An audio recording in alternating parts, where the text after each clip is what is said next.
Propaganda in media, playing with emotions.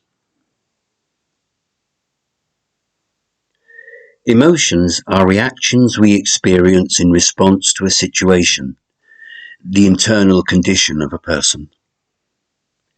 Phenomena related to positive emotions are perceived as useful, necessary, and desirable.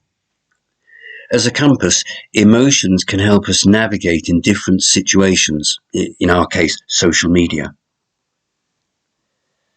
Studies show that around 95% of human beings are not fully aware of the thoughts they have, and we react emotionally to everything within 3 seconds, i.e. 3,000 times faster than a conscious response could be given. Disinformation seeks to arouse our emotions most of the time. The stronger our emotions, i.e. the more we worry or feel great anger or sadness, the harder it is for us to understand our emotions, and the more we begin to trust fake news and our critical thinking is inhibited. Propaganda plays on human emotions such as fear, hope, anger, frustration, sympathy, to direct the audience towards a desired goal. In its deepest sense, propaganda is a mind game. A clever propagandist exploits people's fears and prejudices. Propaganda can be divided into white, grey, and black according to objectivity. White propaganda is related to the maximally transparent and open representation of facts. White propaganda seeks to present the findings of diverse, independent experts that reflect mainstream opinion. Therefore, white propaganda is seen as an intention and effort not to distort the facts and to provide reasoned explanations. Grey propaganda. Representatives of grey propaganda purposely link confirmed facts with unconfirmed ones, present only an interpretation favourable to themselves, and purposely misrepresent the context of the fact. Grey propaganda forms a one-sided approach to the object, avoiding critical approach.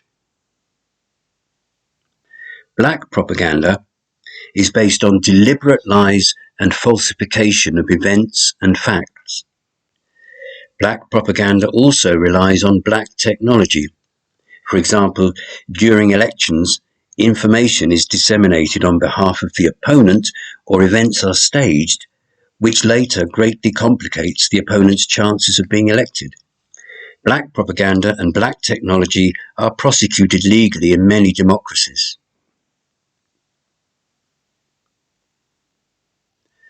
Propaganda techniques play with our emotions. Practically, we have to deal with a variety of propaganda techniques. We will try to reveal some of them and understand how they work and play with our emotions.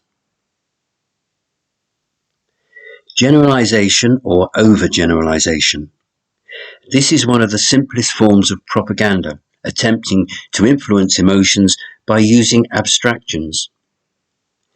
Emotional, summative statements are typically used, such as, "We deserve to live better," "Safety first," or "The most important thing is the person," and so on. Glittering generalities. Propagandists employ vague, sweeping statements, often slogans or simple catchphrases, using language associated with values and beliefs deeply held by the audience. Propagandists typically use words that are catchy, but which have a vague meaning. Words like natural, democratic, organic, scientific, ecological, or sustainable. Card stacking, or one-sided case-making, is a form of propaganda that allows one point of view to be considered superior and the alternative point to be denied. Only positive facts are told and negative facts are withheld, or vice versa. It is the most difficult technique to detect. For example, if a brand of snack food is loaded with sugar and calories, the commercial may boast that the product is low in fat, which implies that it is also low in calories. Pinpointing the enemy. Propagandists often oversimplify complex problems by pinpointing a single cause or single enemy to blame.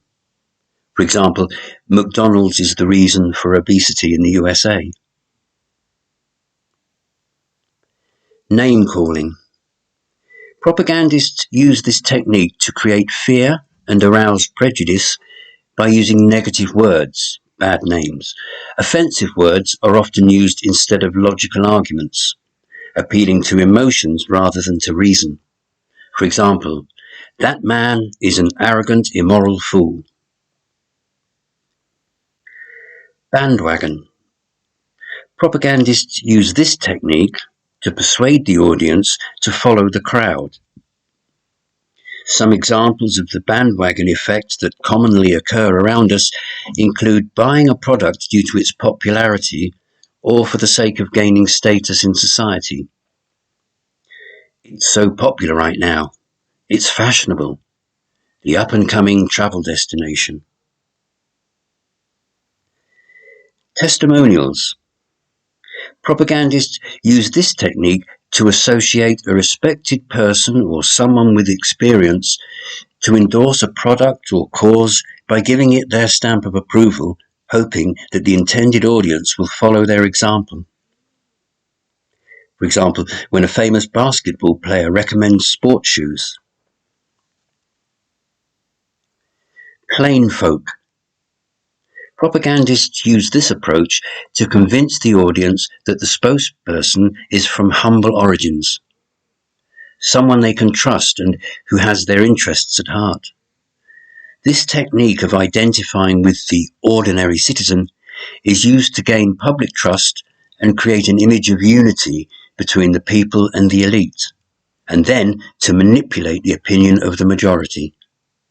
For example, this is the will of the people.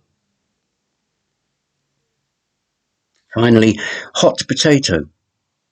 Using this technique, unfavourable or inconvenient information is thrown at the opponent like a hot potato.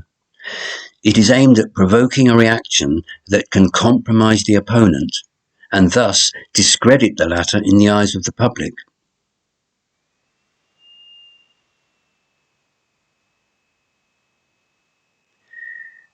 How to recognise a troll. Posts or messages of relevant content, frequent spelling mistakes, a small number of followers, sharing messages with a specific person's last name or first name, relying on alternative sources without specifying them, commenting or sharing posts or messages only on a specific topic. How to recognise a bot. Profile picture. Usually it is drawings, nature pictures, photos of politicians or celebrities.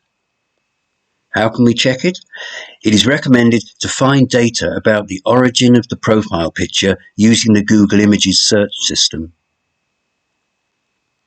Long username. Username, for many bots, is unusual, containing numbers or does not make sense. Simple or repetitive posts and messages. Bots are designed to make a certain topic or hashtag dominant on social networks.